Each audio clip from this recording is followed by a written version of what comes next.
자기소개를 간단히 한다면 저는 어떤 전문적인 식견이 있는 것도 아니고 그리고 강사를 하는 것도 아니고 그냥 일반 직장인으로 여기에 섰고, 그리고 제가 일반 직장인으로서 큐티를 잘하기 때문에 여기 왔다, 절대 그렇지 않습니다. 큐티 못할 때 되게 많고 그냥 저희 삶을 나누고 그리고 큐티에 대한 저희 생각 그리고 저희 어떤 앞으로 하고 싶은 것들을 나누면 좋은 시간이 될 것 같고, 그래서 이 자리에 섰습니다. 그럼 먼저 자기소개를 하도록 하겠습니다. 이 사진은 올해 초에 저희 할머니하고 찍은 사진입니다. 할머니가 지금 98세입니다. 작년에 좀 병 때문에 지금 노인병원에 있는데 지금 계시고, 제가 이제 큰 정손자입니다. 그래서 올해 초에 할머니하고 찍은 사진입니다. 저는 인하대 구상학부 토목공학과를 졸업해가지고 지금 15년째 건설 현장에 일하고 있습니다. 토목을 전공했기 때문에 주로 도로나 댐, 택지 개발, 그다음 지하철 그런 데서 일하고 있습니다. 그리고 지금은 이게 인천도시철도 2호선, 이게 언론에 나오면 턴기 때문에 업체들 돈 받아가지고 지금 문제가 많이 되고 있는데, 내년 7월 달에 개통됩니다. 지금 인천이 1호선만 있는데 2호선이 지금 한창 공사 중에 있습니다. 총 29km 연장인데 그 중에서 일부를 맡고 있고, 그게 내년에 개통이 되겠습니다. 예, 그러면 좀 더 진하게 자기소개를 해보고자 합니다. 네. 사는 데는 영통에 거주하고 있습니다. 제가 건설 현장에 한 8군데를 다녔기 때문에 이사를 한 8번 했습니다. 결혼한 지는 12년이 지났는데요. 하여튼 지금 2년 전에 이사해가지고 지금은 영통에 거주하고 있고, 자녀는 아들, 딸 쌍둥이 있습니다. 이번에 초등학교 들어갔는데 잘 적응하고 있습니다. 그리고 교회는 새만교회 다니고 있는데 좀 상당히 뭐라고 해야 되나? 일반 성도들이 설교도 하고 되게 좀 뭐라고 해야 되나? 재미있고 그리고 밥이 엄청 맛있어요. 교회에서 성도들이 한 100명 정도 모이는데 밥을 잘 싸가지고 오거든요. 밥하고 반찬 싸가지고 와서 뷔페 식도로 먹는데 정말 맛있어요. 교회 가는 50%의 목적이 점심밥 먹으러 가는 겁니다. 그리고 취미는 최근에 일하다가 배드민턴을 개발해가지고 한 1년 됐는데 체육관에 제 옆집에 인도 가정이 살고 있거든요. 하리상카라는 아저씨가 살고 있는데, 제가 아파트 살면서 이웃을 이렇게 뭐라고 해야 되나, 가까이 한 적은 처음입니다. 이제 2년 전에 여기 이사 와가지고 1년 전부터 이게 사는 데가 영통이라서 삼성전자가 있고, 삼성전자에 인도인이 1000명 정도 있습니다. 그리고 러시아인도 1000명 정도 있는데요. 인도 가정이 제 옆집에 살고 있어가지고 같이 운동하러 다니고 있고요. 그리고 고향은 통영시입니다. 최근에 세시봉 영화를 보면 충무김밥 나오는데요. 충무김밥 소재지가 충무가 통영시로 바뀌었습니다. 그리고 신앙생활은 대학교 때 예수를 안 믿었었는데 1학년 때 과형이 전도를 한다고 거의 한 1년 동안 따라다녀가지고 신앙생활을 하게 되었습니다. 다음으로 저의 역할에 대해서 말씀드리겠습니다. 이제 회사 직원으로서 제가 뭘 하냐면, 이 토목 현장의 이 구조 자체가 발주처가 있고요. 그 다음에 원청사, 협력사, 그 다음에 기능공이 있는데, 저는 이제 원청사 롯데건설 소속에서 공사팀장을 담당하고 있습니다. 그럼 하는 역할이 뭐냐면, 요즘은 협력사를 파트너사라고 부르고 있습니다. 파트너사 관리, 검척, 민원, 대관 업무 등을 하고 있고, 그 다음에 퇴근하면 아빠로서 역할, 애들하고 같이 자전거 타거나 놀고, 남편으로서 특히 가사 분담이 확실히 되어 있습니다. 집에 가면 설거지하고 쓰레기 분리수거 이런 건 제가 하는데 하고 있고요. 그 다음에 이웃의 역할, 교회에서 역할, 이렇게 역할을 감당하고 있습니다. 하루 일과 말씀드리겠습니다. 제가 7시까지 출근하거든요. 7시 모이면 TBM이라 해가지고 공사 현장에 보면 하이버하고 헬멧하고 안전벨트 쓰고 이게 체조합니다. 체조하고 그날 위험한 사항에 대해서 위험 포인트와 그 다음에 안전 포인트를 지적하게 됩니다. 그래서 그 7시까지 출근하는데 제가 인천에 살고 있기 때문에 51km, 시간은 50분 정도 걸립니다. 5시 40분이 나가지고 7시까지 갔다가 아침밥 먹고 그 다음에 또 일하다가 점심밥 먹고, 그리고 현장 A는 주로 6시 하는데 6시에서 7시에 퇴근하고 집에 오면 8시입니다. 그때 또 놀다가 11시에 잡니다. 다음으로 큐티에 대해서 저희 생각을 나누고자 합니다. 교재는 시냇가에 심은 나무 하고 있는데 이제 최근에 저희 교회에서 그 하나님 나라 큐티로 좀 바뀌었는데요. 저는 시냇가에 심은 나무로 계속 하고 있는데 그 장소는 그 차 안에서 하거나 아니면 그 사무실에서 시간은 오래 하지 못합니다. 10분. 그리고 일주일에 한 평균 4회 정도 하는데요.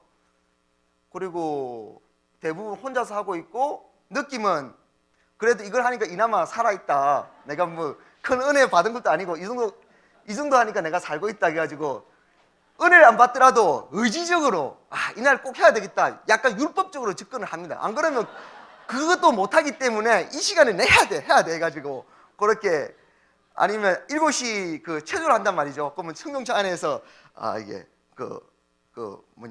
앱으로 다운받아가지고 어떤 때는 책이 없으면 앱으로 다운받아가지고 그날 말씀 조금 묵상하고 그리고 뭐 그렇게 하는데요. 대충 그렇게 합니다.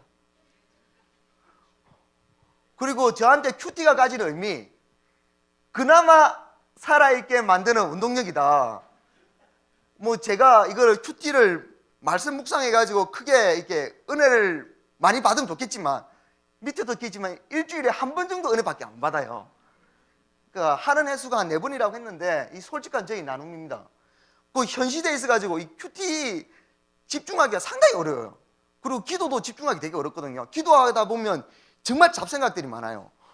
회사 일에서 이거 해야 되는데 처리할 거, 그리고 집에서 처리할 그런 것들 막 묵상하다가 그 다음에 그 기도 깊게 있게 안 나가고 그 다음에 큐티 할 때도 이게 딱 집중되고 딱 그렇게 해야 되는데 실제로 그렇게 하지를 못합니다. 그래서 한 요 정도, 저는 요 정도 되는 데서 뭐 더 하면 좋겠지만 만족하고 있습니다. 이것은 하나님이 저한테 부어주시는 그거 뭐라고 해야 되나? 그 용인이라고 생각합니다. 용인.